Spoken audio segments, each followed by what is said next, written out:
Good morning, কেমন আছেন সবাই? সকলকে স্বাগত জানিয়ে আমি সুরভি আবার একবার হাজির হয়ে গেলাম আপনাদের মাঝে নতুন একটা ব্লগের সাথে। আজ 1 জানুয়ারি, তাই আমার পরিবারের সকলকে জানাই 1 জানুয়ারি অনেক অনেক শুভেচ্ছা। সকলের এই সারাটা বছর ভালো কাটুক। কাল সব পার্টি করে সব কেমন আছেন অবশ্যই জানাবেন। আমি তো কাল অনেক রাত হয়ে গিয়েছিল, খাওয়া দাওয়া করে দেখলেন তো। কাল এই ঠান্ডার মধ্যে যাই হোক, কাল রান্নাঘর থেকে মোটামুটি ছুটি পেয়েছিলাম। এখন সকালবেলার সময় এই যে যা কাজ, এখন অলরেডি 10:30 বেজে গেছে। রান্নার জোগাড় করতে বসেছি। আজ ব্রেকফাস্ট করিনি। আজ ব্রেকফাস্ট সেই অত রাতে খাওয়া হয়েছে বলে আজ ব্রেকফাস্ট বাদ দিয়ে দিলাম, নিয়ে একবারে মানে বাঞ্চ করে নেবো ব্রেকফাস্ট আর লাঞ্চ মিশিয়ে। চলুন এখন রান্না বান্না শুরু করেছি। একটু বেরোনোর প্রোগ্রাম আছে, দেখি কতদূর কি করতে পারি। এখন এই যে মেথি শাক আর পালং শাক কাটতে বসেছি, আর এই যে হালকা ফুলকা খাবো বলে আলু পোস্ত করবো। এখন আপাতত এই দুটোই ডিসিশন নিয়েছি। চলুন এখন দেখা যাক কি রান্না বান্না করি। এই নিয়েই একটা ব্লগ, আর দেখতে থাকুন, আপনাদেরও ভালোই লাগবে। আর আপনাদের আজকে 1 জানুয়ারি উপলক্ষে কি প্রোগ্রাম অবশ্যই জানাবেন। আর যা ঠান্ডা পড়েছে, সত্যি কথা বলতে কি মনে হচ্ছে খাই না খাই লেপের তলায় ঢুকে থাকি। এত ঠান্ডা, কিচ্ছু ভালো লাগছে না, কোথাও যেতেও ইচ্ছা করছে না জানেন। তবুও বছরের প্রথম দিন, তাই সকাল সকাল দেখলেন তো রান্না বান্না শেষ করে, আজকে তো ব্রেকফাস্ট করিনি। তারপরে দুপুরে রান্না একবারে করে নিয়ে তারপর স্নান টান করে মা ছেলে নিচে মন্দিরে গিয়েছিলাম একটু পুজো করাতে।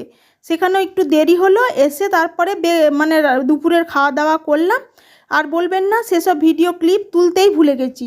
আর এই 1 জানুয়ারির ভিডিওটা আমি এতদিনে পোস্ট করছি, বুঝতেই পারছেন আপনাদের দাদা বাড়িতে থাকে না, আর ছেলেরও এখন উইন্টার ভ্যাকেশন চলছে, সেই কারণে ছুটি। তাই নিজেদের মতো করে একটু টাইম কাটাচ্ছিলাম, আর সেই কারণে ভিডিও ক্লিপগুলো তুলে রাখা ছিল। ভিডিও ক্লিপগুলো তুলে রেখে আজকে ভয়েস ওভার দিচ্ছি। এতদিন পোস্ট করা হয়নি, একটু ফ্রি টাইম হলো। একে তো 31 ডিসেম্বর, 1 জানুয়ারি, তারপরে আবার ওই যে আপনাদের দাদা বাড়িতে থাকে না বলে একটু ভ্যাকেশনে এসেছিল, নিয়ে সে তো আবার ঘুরতে গিয়েছিলাম। শর্ট ভিডিওর মাধ্যমে সমস্ত ডিটেলস আপনাদের দিয়েছি। ধীরে ধীরে বড় ভিডিও আসবে, টেনশন নেবেন না। আপনারা বলছেন যে বড় ভিডিও কেন আসছে না, আসবে, সবই দেব। এই যে ওই যে বললাম সন্ধ্যাবেলায় বলেছিলাম বেরোনোর প্রোগ্রাম আছে, সকাল থেকে আর হয়ে ওঠেনি। তাই সন্ধ্যাবেলায় গুয়াহাটিতে আমার বাড়ির সামনেই যে স্মার্ট বাজারটা আছে ওখানেই এসে গেছি।